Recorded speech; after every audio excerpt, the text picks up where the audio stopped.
Hey guys, we're Rebecca And Jesse. with Modern Vintage Events. And this is Planning in Prosecco.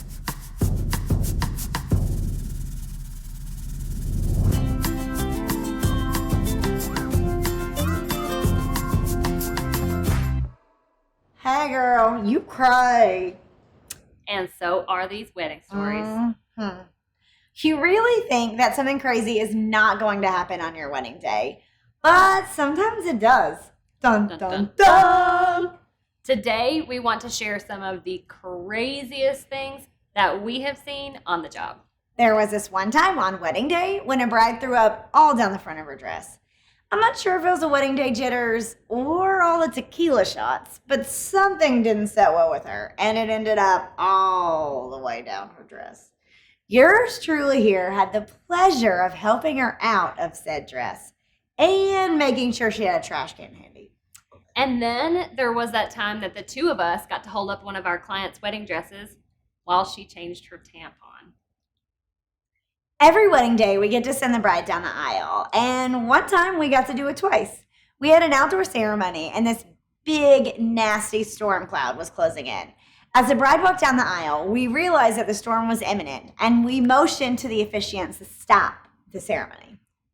Becca, along with the bride and bridesmaids, took off toward the indoor venue and reception area.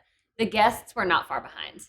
The venue staff and our assistants moved all of the reception tables to the side and made an aisle down the middle with the chairs.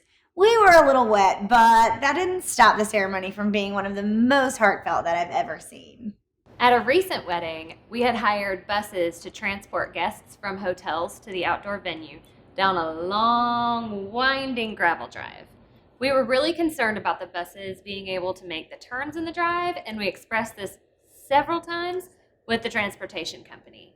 And while they said they would pass this on to their drivers, when the day came, they had no knowledge of the situation.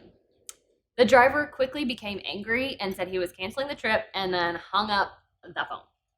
So that left us with 225 guests to transport to a venue and no transportation. Wah, wah. 2 hours of phone calls, a drive to another town, and much finagling later, we had secured 3 passenger vans with drivers. The original buses did end up coming, but refused to go down the quarter-mile winding driveway. So they transported guests to the edge of the driveway, where they disembarked, loaded into our vans, and were driven the rest of the way. None the wiser. It all worked out in the end, but geez, that was a stressful few hours. So true. We won't name the bus company here, but send us a message and we'll spill. We definitely don't want anyone with a situation like that on their hands. Especially if they don't have a planner to handle it for them. True that.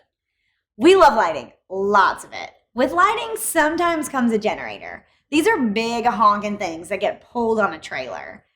At one point during a wedding day, I noticed that the lighting crew were all whispering and looking over at me. After checking to make sure I hadn't tucked my dress into my underwear, I headed over to them. The guy with the generator had been in a little fender bender, and the generator was splattered all over the interstate. We're a big fender bender.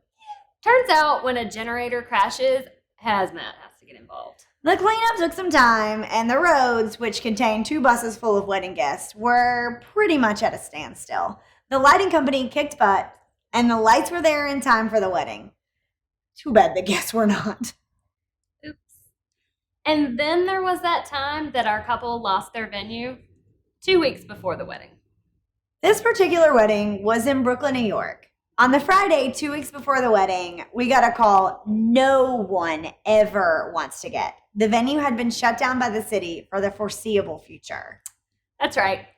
Months worth of planning. Invitations mailed, RSVPs received, 250 guests traveling from all over the country, and no venue. So what did we do? Well, from our spot just under 1,000 miles away here in Nashville, we got on the phone. And we called, and we called. And we called. Y'all, I think we called every venue in the 5 boroughs. So true. And by the end of that day, we had our clients lined up on 4 tours with comparable venues over the weekend. By Monday, we'd signed a contract with a new venue that checked all the boxes. Brooklyn, New York. Check. Breathtaking Rooftop ceremony with views of the Manhattan skyline. Check. Enough space for 250 people with a killer dance party. Check.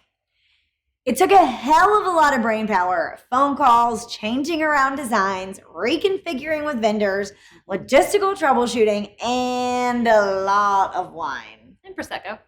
But in the end of the day was beautiful. They danced, they ate, and they had a crazy killer wedding story to tell. The moral of the story is something will always go wrong on your wedding day. Some things you can control. Don't be the puking bride. Please. And some things you can't. And your wedding planner. Just have to roll with it. Take it in stride and laugh it off because it'll all just become part of those crazy wedding memories that you will someday cherish. If this was helpful, please like it and share it with your friends. If you're watching on YouTube, you can subscribe to our channel by clicking here for more wedding planning tips. You can also check out our blog at modernvintageevents.com. Join us again soon for the next installment of Planning in Prosecco. Until then, happy Happy planning! planning!